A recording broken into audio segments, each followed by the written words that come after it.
Bonjour Michel. Bonjour. Alors TerraDiag, c'est une société spécialisée dans le diagnostic in vitro et le theranostic. Alors expliquez-nous ce que c'est déjà que cette activité in vitro et theranostic. Alors oui, je pense que ça demande un peu d'explication. Le diagnostic in vitro diagnostic, c'est relativement simple. Vous avez tous été un jour voir votre médecin qui vous a prescrit des analyses médicales. Vous avez été voir un laboratoire de biologie médicale, il vous a fait un prélèvement sanguin et vous a rendu des résultats. Donc le diagnostic in vitro, c'est ce que l'on fait et on est spécialisé dans les maladies auto-immunes. Donc c'est notre activité de base historique depuis 1986. Nous avons depuis maintenant 4 ans développé une deuxième activité, le theranostic. Alors c'est quoi cet acronyme? C'est la combinaison de deux mots, thérapeutique et diagnostic. C'est-à-dire que nous développons des diagnostics qui s'appliquent spécifiquement à une thérapie, c'est-à-dire à un médicament. Donc c'est ce que nous avons développé. Et naturellement, comme nous sommes des experts de l'auto-immunité, nous l'avons développé d'abord pour les traitements des maladies auto-immunes. Alors justement, on va parler un petit peu du secteur sur lequel vous opérez. Vous parlez de maladies auto-immunes. Ça représente quoi exactement comme marché ? Alors, il faut séparer, je dirais, les deux choses. Le marché des maladies auto-immunes en elles-mêmes, le marché pharmaceutique qui ne nous concerne pas, et puis le marché du diagnostic. Alors, les maladies auto-immunes, ce sont des maladies dont on parle peu, mais qui concernent beaucoup de monde, et qui sont des maladies chroniques, invalidantes, long terme. On en parle moins que le cancer, mais c'est quelque chose de très important. C'est une prévalence relativement forte. Ces maladies, les plus connues sont la polyarthrite rhumatoïde, le lupus, les maladies de Crohn. Et il y en a un certain nombre d'autres, rectocolite, spondyarthrite. Et ces maladies, en fait, sont une prévalence qui sont entre 0,5 et 1% de la population, selon les pays. Par exemple, la maladie de Crohn, il y a une prévalence beaucoup plus forte dans les pays du nord de l'Europe et plus faible dans les pays d'Europe du Sud, pour des raisons probablement génétiques et des problèmes de mode de vie. Donc ces maladies sont importantes. Les traitements de ces maladies, les nouveaux traitements de biothérapie, c'est 31 milliards de dollars vendus par l'industrie pharmaceutique par an. Donc c'est la deuxième classe thérapeutique après les anticancéreux. Donc des médicaments très chers. Donc ce que nous avons développé, nous, dans le theranostic, c'est des tests sanguins qui permettent de monitorer ces traitements. Parce que ces traitements ont été une révolution. Quand vous souffrez d'une maladie de Crohn, donc vous avez des problèmes d'inflammation de votre côlon, c'est invalidant, c'est très douloureux. Ces anticorps ont permis une rémission complète des patients. C'est-à-dire qu'au bout de quelques mois de traitement, le patient retrouve un intestin tout à fait normal. Le seul problème, c'est que généralement, en moyenne, pour 50% des gens traités, au bout de 2-3 ans, le patient devient résistant au traitement. C'est-à-dire qu'il génère lui-même des anticorps, le système immunitaire, contre l'anticorps humanisé qui lui était injecté. D'où l'inefficacité complète de ces traitements. Donc il y a une seule solution pour aider le patient, c'est ce que nous avons mis sur le marché, des tests de monitoring. Donc on dose deux choses à partir d'un prélèvement sanguin, le niveau du médicament circulant qui permet de savoir si vous avez une dose thérapeutique efficace, et deuxièmement la présence ou pas d'anticorps neutralisant le médicament. Et donc nous avons développé cette gamme complète où toutes les thérapies dont je parlais tout à l'heure, anti-TNF, anti-IL6, anti-CD20, nous avons un test de monitoring que nous avons mis sur le marché depuis 2010-2011 et que nous commercialisons en Europe actuellement. Donc voilà, on va parler un petit peu justement de ces phases de test là où vous êtes. Vous en êtes où dans le développement donc, de cette activité? Alors nous sommes passés d'un développement, je dirais, R&D à un développement de commercialisation. C'était l'objectif de la mise en bourse de la société il y a 2 ans. On fêtera notre deuxième anniversaire dans quelques jours. C'était début décembre 2012. Et le but de la levée de fonds était de développer cette activité. Parce que notre activité de base dans l'IVD était rentable, mais générait pas suffisamment de cash pour pouvoir développer cette nouvelle activité. Donc nous utilisons actuellement cette levée de fonds pour développer dans 3 directions cette activité. Un développement organique de vente de ces tests. Donc nous avons multiplié en 2013 nos ventes par 3. Nos analystes prévoient une autre multiplication par 3 des ventes des tests théranostiques. Donc c'est le premier développement. Et nous le développons en France, où nous avons 100% du marché, et en Europe. Nous avons un deuxième développement prévu qui est la mise en place de nos tests aux États-Unis. Ça va être très important, puisque notre marché sur le monitoring de ces médicaments correspond au même marché que le médicament. Or, un médicament vendu mondialement réalise généralement 40% de son chiffre d'affaires aux États-Unis, 40% en Europe. Donc nous sommes présents en Europe, nous devons être présents aux États-Unis. Le deuxième développement... Ça va représenter quel financement? Alors ça, c'est un financement qui est important pour nous, parce que introduire même un test, c'est différent d'un médicament, mais ça coûte de l'argent. Donc nous avons mis en place une ligne de crédit appelée Equity Line ou PASSEO dans le terme technique. Et nous avons annoncé que cette ligne de crédit, qui représente jusqu'à 10% de nos actions, ne sera utilisée que pour accélérer le développement aux États-Unis. Nous avons, et nous l'avons annoncé sur notre site et sur le site d'Euronext, fait un premier tirage de l'ordre de 250 000 € il y a un mois. Donc qui est un indicateur ou on peut dire un diagnostic de notre avancée sur le marché aux États-Unis, où nous espérons pouvoir annoncer de bonnes nouvelles quand nous serons définitivement installés et prêts à utiliser nos kits chez un labo partenaire aux États-Unis. Donc ça, c'est important pour nous. Ce qui est important également, ça va être de continuer à développer des nouveaux kits. Il y a des nouveaux médicaments qui arrivent sur le marché. On veut proposer la gamme complète. Nous avons actuellement 8 kits enregistrés. Nous en avons 3 prévus pour l'année prochaine, non seulement dans les maladies auto-immunes, mais également en cancérologie. Parce que c'est là où se développent le plus les biothérapies et c'est là où la médecine personnalisée est le plus reconnue par les cliniciens. Donc nous avons mis déjà un kit de monitoring d'un gros produit qui s'appelle l'Avastin, utilisé dans le cancer, et nous avons en cours de développement l'Herceptine, qui est le deuxième gros médicament utilisé en cancérologie. Alors vous dites que vos produits sont déjà commercialisés. Finalement, c'était assez rapide en fait, parce que vous avez fait les tests. Vous dites l'introduction en bourse a été faite il y a 2 ans, donc pour lancer le Theranostic. Et là, déjà, vous commercialisez donc des produits. Vous êtes, en termes de commercialisation, est-ce que ça vous permet ça vous rapporte quoi exactement? Alors, très clairement, en termes de chiffre d'affaires, le chiffre d'affaires 2013 de ces produits était légèrement inférieur à 400 000 €. C'était 3 fois plus que l'année d'avant, l'année de lancement. Nos analystes, puisque la société ne donne pas de prévision comme il est d'habitude, prévoient un triplement de cette activité. Donc triplement de 400 000 €, ça veut dire que nous devrions dépasser le million d'euros de chiffre d'affaires cette année. Et ils prévoient également un triplement l'année suivante, donc en 2015. Et leur analyse en termes de peak sales et de vente potentielle du produit sans remboursement des organismes comme la CNAM en France ou dans d'autres pays, est un peak sales de l'ordre, pour nous, de 12 à 15 millions d'euros. Donc, pour une société qui fait actuellement 7 millions d'euros de chiffre d'affaires, on se rend bien compte que c'était pour nous un axe de développement fondamental pour le futur et pour la transformation de la société.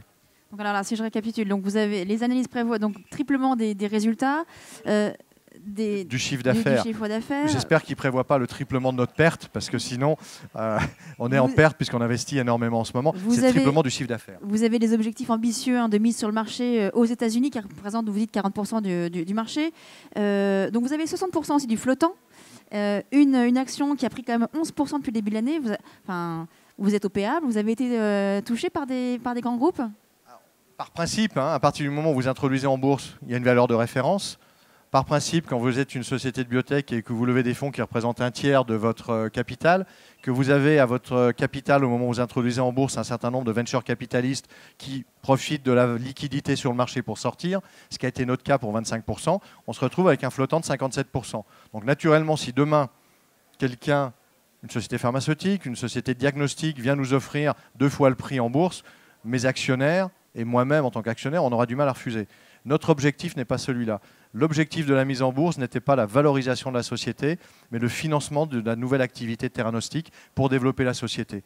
Alors, c'est un risque, c'est peut-être une opportunité pour certains investisseurs, on ne l'oublie pas, mais notre objectif est d'utiliser ces fonds pour développer et ramener la société à l'équilibre financier dans un horizon actuellement de, mettons, 1 an à 2 ans. Alors, je vous disais tout à l'heure que c'est une société qui existe depuis 1986, avant qu'elle était spécialisée dans le diagnostic. Aujourd'hui, ça représente 80% de votre chiffre d'affaires, donc 20% aujourd'hui le Theranostic. L'objectif, c'est quoi? L'objectif, c'est de renverser complètement le ratio. C'est d'arriver un jour où le Theranostic représente la grande majorité de notre chiffre. Pourquoi? Parce que notre activité d'IVD, on est face à des grands groupes, on a une spécialité dans l'auto-immunité, donc dans une niche, donc on peut se défendre, on est des experts, mais on ne va pas multiplier ce chiffre d'affaires par 20%, par 50%, on va le doubler dans les prochaines années, c'est pas vrai, il faut être réaliste. Dans le Theranostic, on a de la croissance. Donc la même chose que ce que l'on a fait en restructurant la société, où on faisait 75% de négoce en distribution il y a 4 ans, où maintenant ça ne représente plus que 45%. On veut inverser la même chose en termes de IVD par rapport au Theranostic. Et si on réussit notre pari, et si on réussit le lancement de nos produits, on devrait, d'ici 3 à 5 ans, se trouver dans une situation où le Theranostic représente au moins 50%, mais si possible 70% de notre activité. Et avec une rentabilité bien meilleure, puisqu'il s'agit de produits internes sur lesquels nous faisons toute la recherche-développement, la production et la commercialisation. Est-ce que vous avez été approché donc, par des sociétés pharmaceutiques pour créer des accords, des partenariats sur cette activité? Alors ça, c'est une question très intéressante parce qu'au début, la question que nous avions il y a 2 ans, c'est de dire, vous monitorez des traitements qui sont utilisés pour rien en fait, puisque quand le patient est résistant, on injecte des médicaments chers pour rien. Donc on nous a dit, mais attention, les grandes sociétés pharmaceutiques ne vont pas être contentes et vont venir vous mettre des bâtons dans les roues. Alors ça a été un peu le cas au début en 2010, quand on a commencé à parler de nos produits. Et ce que l'on voit depuis maintenant 2 ou 3 ans, c'est que certaines sociétés pharmaceutiques, poussées par leurs prescripteurs, c'est-à-dire par leurs gastro-entérologues, leurs rhumatologues qui prescrivent leurs produits, qui entendent parler du monitoring, qui comprennent le problème lié au monitoring, viennent interroger les sociétés pharmaceutiques pour leur dire, ben voilà, il existe des tests de monitoring, comment on se les procure? Donc naturellement, ces gens-là viennent nous voir. Donc pour nous, c'est intéressant. C'est un autre facteur de croissance pour le futur. Nous espérons à terme, d'ici quelques mois, quelques années, avoir des accords avec des sociétés pharmaceutiques qui auront compris que vendre un médicament avec son monitoring, c'est-à-dire s'assurer que le médicament est vendu et utilisé pour des patients pour lesquels c'est efficace, il y a un intérêt par rapport à vendre parfois un peu trop de médicaments là où ce n'est pas totalement efficace.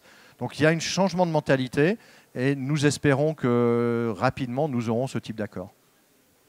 Alors, est-ce qu'il y a des questions dans l'Assemblée? De nombreuses questions. Ce que vous avez dit, je suis d'accord, mais quand même, vous n'avez pas parlé dans tous les hôpitaux de Paris ou de France, il y a quand même une pharmacie. Et alors, en général, c'est tous des chirurgiens de haute pointure. Alors, comment les convertir?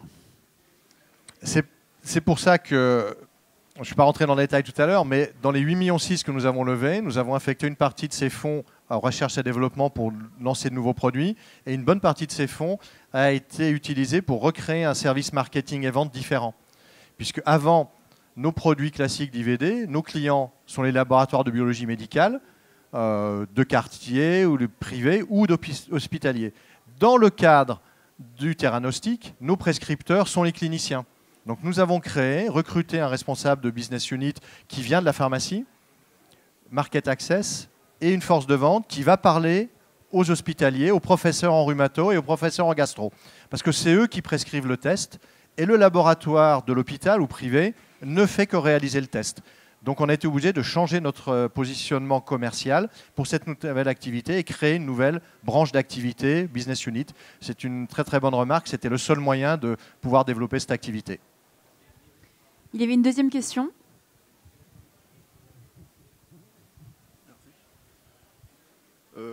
S'il vous plaît, quelle est l'implantation de vos infrastructures et puis quelle est la répartition de vos effectifs au niveau recherche, production et commercialisation? Alors, en termes de répartition géographique, nous sommes historiquement basés à Marne-la-Vallée, donc à l'est de Paris. Pour ceux qui ne connaissent pas trop, on est à mi-distance entre Paris et Euro Disney. Pour vous donner une idée, donc à l'est, c'est facile de nous trouver sur la 4, tournez à droite avant d'arriver à Euro Disney, vous êtes chez nous.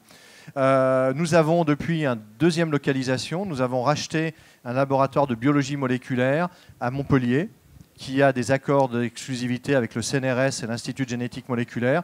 Donc nous avons un nouveau laboratoire pour développer des produits du futur.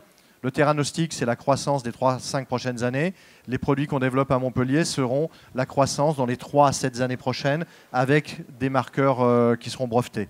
Donc ça, c'est une nouvelle activité de biologie moléculaire. Donc 2 sites, Paris, où nous avons 64 personnes et 6 personnes, 6 chercheurs et des biostatisticiens à Montpellier. Alors la répartition en termes d'effectifs, c'est environ... parce qu'il y a des départements qui travaillent un peu pour les deux, mais globalement 17 chercheurs répartis entre Montpellier et Marne-la-Vallée, 25 personnes au niveau de la production, du contrôle qualité et de l'assurance qualité. Ça fait déjà, on est au-dessus de 42, hein, si je compte bien, plus environ 25 personnes en marketing, vente et commercial, et le reste, quelques personnes, on est 5 ou 6, dont moi-même, des gens qui coûtent, qui fabriquent rien. Donc les services comptables, la direction générale et 2 assistantes. Voilà comment se répartissent nos effectifs. Une autre question? Alors, moi, on peut revenir peut-être... Ah, monsieur, encore une autre question? Non? Alors, on peut revenir peut-être sur les prochaines étapes en termes de développement de la société. Alors, j'ai annoncé, on est quand même dans un forum actionnariat, donc je les donnerai également en termes de catalyste sur l'action. Qu'est-ce qu'il faut regarder pour voir si la société et quels sont les indicateurs pour savoir si on réussit notre pari de développement? Pour moi, il y en a 3. Le premier, c'est de regarder l'évolution du chiffre d'affaires quand on annoncera de nos produits en theranostic, du theranostic et notre gamme tracker. Savoir si on remplit ou pas les objectifs qu'on s'est donnés et qui ont été traduits par nos analystes. Ça, c'est le premier. Quand, ça nous annoncerons nos résultats. Nous avons probablement au début du mois de mars. Peut-être aussi que nous prendrons une habitude de société un peu plus grande et que nous annoncerons peut-être notre chiffre d'affaires un peu avant, au mois de janvier. Pour le moment, nous attendions le mois de février. L'année dernière, nous avons annoncé nos résultats annuels le 10 février. Donc, ce qui était une performance intéressante pour une petite société. Cette année, comme nous avons pour la première fois des comptes consolidés intégrant notre filiale, ça prend un peu plus de temps. Donc, les comptes seront annoncés probablement début mars. Et peut-être que de ce fait, nous annoncerons notre chiffre d'affaires dans le courant du mois de janvier. Je dis bien peut-être en fonction des opportunités. Donc, ça, c'est la première chose à regarder, le chiffre d'affaires. La deuxième chose à regarder, ça va être des annonces de l'implantation ou pas de notre theranostic en activité aux États-Unis. Comme j'ai dit tout à l'heure, ça sera un facteur de croissance dans le futur, parce que ça prendra du temps. On est une petite société française, même avec un partenaire aux États-Unis, on ne va pas avoir un développement exponentiel dès le début. Je crois qu'il ne faut pas rêver, il faut être raisonnable, mais il y a un gros marché, donc savoir si on est implanté sur le marché. Et troisièmement, le troisième événement important sera un accord ou pas, ou plusieurs accords avec des sociétés pharmaceutiques, soit de produits existants, soit de biosimilaires. Et là, même si vous me torturez, vous me posez des questions, je ne donnerai jamais de date, puisqu'en fait, la seule chose que l'on peut dire, puisqu'on l'a déjà annoncé lors de réunions d'investisseurs, c'est que nous avons des discussions en cours avec des sociétés pharmaceutiques, des sociétés de biosimilaires. Nous avons passé le stade des due diligence pour certains, mais rien n'assure qu'un jour, nous aurons un accord avec l'encre sèche dessus et qui nous rapportera de l'argent. Mais on y travaille et ça fait partie personnellement de pratiquement 3/4 de mon activité depuis les 6 derniers mois. Il y a encore une question. Attendez le micro. Si vous voulez, je suis tout à fait d'accord, mais enfin, j'ai dû faire récemment des séjours assez longs dans les hôpitaux civils et une fois militaires, mais il m'a dit qu'il y avait dans des médicaments qu'on pourrait prendre, mais il faut les convertir, qu'ils soient acceptés, vous le savez autant que moi, par la Caisse de sécurité sociale et les mutuelles. Et il m'a dit que, excusez-moi l'expression, mais pour accepter la conversion, c'est encore très difficile pour les hôpitaux, les militaires, même les grosses cliniques privées. C'est ça que je voulais attirer votre attention. Ça me permet de rebondir sur un point qu'on n'a pas mentionné. Si vous suivez un peu notre activité, notre titre, ou si vous recevez nos communiqués de presse, nous avons publié au mois de septembre une étude pharmaco-économique. Parce que, je l'ai dit tout à l'heure, notre produit, notre test de monitoring des biothérapies n'est pas remboursé. Parce que faire rembourser un nouveau test, c'est comme faire rembourser un nouveau médicament en France et dans les pays européens, ça prend beaucoup de temps. Donc ce que nous avons prouvé par cette étude pharmaco-économique, c'est que ces traitements de biothérapie qui coûtent très cher, 1 milliard d'euros de dépensés en France par an, on a dit tout à l'heure environ 30% de gens résistants pour lesquels le médicament n'a que peu d'intérêt si ce n'est des effets secondaires. Nous avons prouvé que si nous monitorions l'ensemble des gens en France traités pour la maladie de Crohn, uniquement en gastro-entérologie, la CNAM et les dépenses de médicaments liées à ce traitement pourraient être diminuées de l'ordre de 100 à 130 millions d'euros en 5 ans. Donc, dans période de déficit de la sécurité sociale, nous pensons que ceci peut représenter un intérêt. Alors, le dossier et l'étude pharmaco-économique a été présenté à la CNAM et la l'HAS. Je ne me permettrai pas de prédire le temps de réactivité de ces organismes hautement qualifiés, mais qui ont un rythme de travail qui n'est pas celui d'une PME dans la biotechnologie. Donc, est-ce qu'on aura un jour un remboursement qui permettra non seulement pour nous d'avoir une plus grosse activité, mais également de faire gagner de l'argent aux services de santé?